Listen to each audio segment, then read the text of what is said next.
Everyone says you're free to choose, but the order options are presented and just made your decision before you even looked at them. You think you're making independent choices, you weigh the options.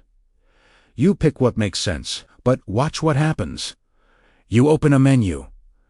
The most expensive item is listed first. Suddenly, everything else looks reasonable by comparison. You end up spending more than you planned. Or you're signing up for a service. The middle tier has a badge that says, Most Popular. Your brain treats that as a recommendation.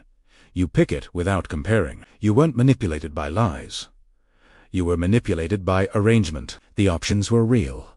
The order was designed, and that design controlled your choice, while letting you believe you decided freely. You've been thinking your decisions reflect your preferences. They actually reflect whoever designed the choice environment you're deciding in. This is called choice architecture bias, the phenomenon where the way choices are structured determines outcomes more than the actual options. This is backed by decades of research in behavioral economics and UX design. Your brain doesn't evaluate options in isolation. It evaluates them relative to how they're framed, ordered, and presented.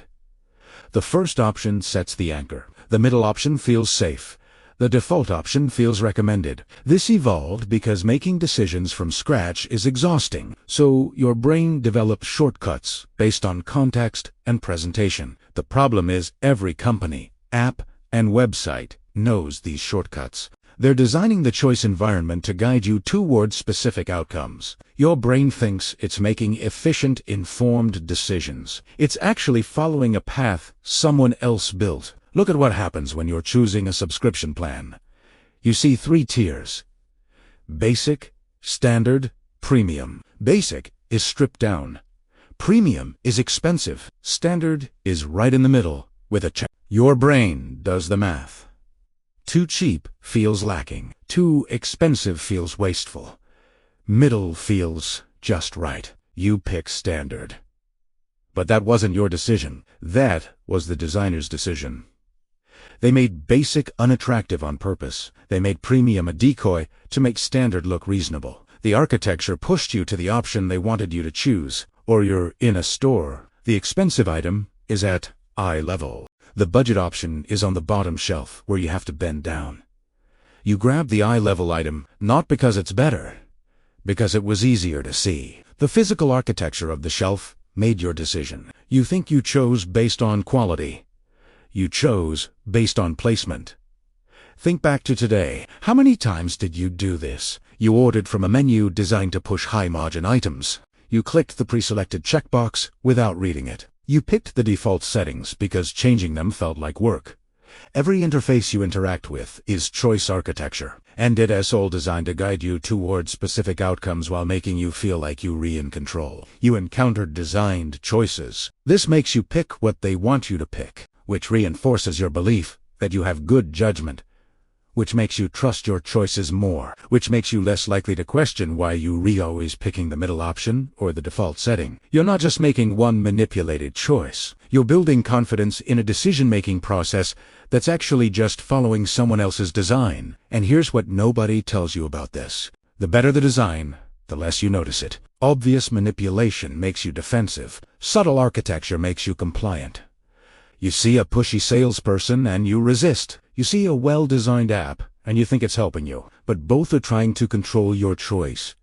One is just better at hiding it. The smooth, frictionless experience you love is often the most manipulative because it feels like your idea. This isn't your imagination. The research backs this up. Most people think this is about being smarter shoppers, so they try to research more, they compare prices, they read reviews, but that's like trying to win a rigged game by playing harder. The real issue isn't that you're not informed enough. It's that the environment where you're making the choice has already tilted the field. You can know all the facts and still pick the option they designed you to pick, because the architecture is working on you before conscious evaluation even starts. This bias survives because it's invisible and profitable. Companies make billions by tweaking order, defaults, and framing. You never see it happen because good choice architecture feels like your own free will. Plus, admitting you're influenced by presentation feels like admitting you're easily manipulated. That threatens your identity as a rational decision maker. And if you started questioning every choice environment, you'd be exhausted. Your brain would rather trust the design than fight it constantly. But here's where it gets interesting. People who resist this don't make better choices in designed environments. They recognize they're in a designed environment and adjust. You accept the presentation as neutral and decide within it. They ask, who designed this, and what outcome are they pushing me toward? You see 3 options and pick one. They see 3 options and ask why these 3? Why this order? What am I not seeing?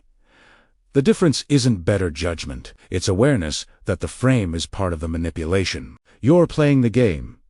They're examining the board. So the next time you're choosing between options that feel perfectly laid out for you, you'll know what's really happening. Someone designed that layout. They chose the order. They set the defaults. They framed the options to push you toward a specific choice.